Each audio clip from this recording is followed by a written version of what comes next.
सुन्दरकाण्डं चतुष्षष्टितमः सर्गः हनुमाद्यागमनं।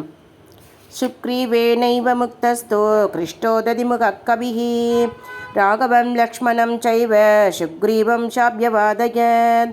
स प्रणम्य च सुग्रीवं राघवौ च महाबलौ वानरैः सहितशूरैः दिवमेवोद्बबाधः।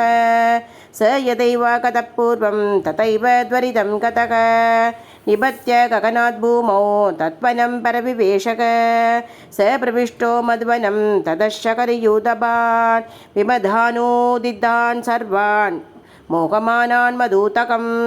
स दानुभागमद्वीरो बद्ध्वा करपुडाञ्जलिम् उवाच वचनं लक्ष्मणं गीतं कृष्टवदङ्कतं। सौम्यरोषो न कर्तव्यो यते वीरभिवारितः अज्ञानात् लक्ष्मीक्रोधात् भवन्तः प्रतिक्षेदिताः। युवराज स्वमीशच्च वनस्यायस्य महाबल मौर्क्यात् पूर्वं कृतो दोषक तं भवान् क्षन्तुमर्हति। यतैव हि पिता देभूत् पूर्वं हरिगणेश्वरः तथा त्वमपि सुग्रीवो नान्यस्तु हरिषत्तम। आज्ञातं हि मया गत्वा पितृव्यस्य दवानक इहोभयानं सर्वेषां ये देशां वनचारिणां।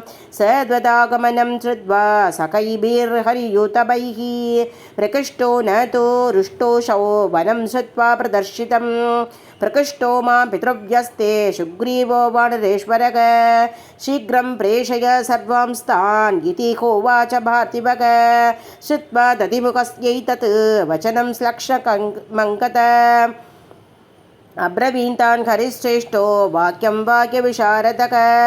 सङ्ख्ये सुदोऽयं वृद्धान्तो रामेण हरियूथपाः तक्षमं नेकन स्थातुं कृते कार्ये भरन्तभाः।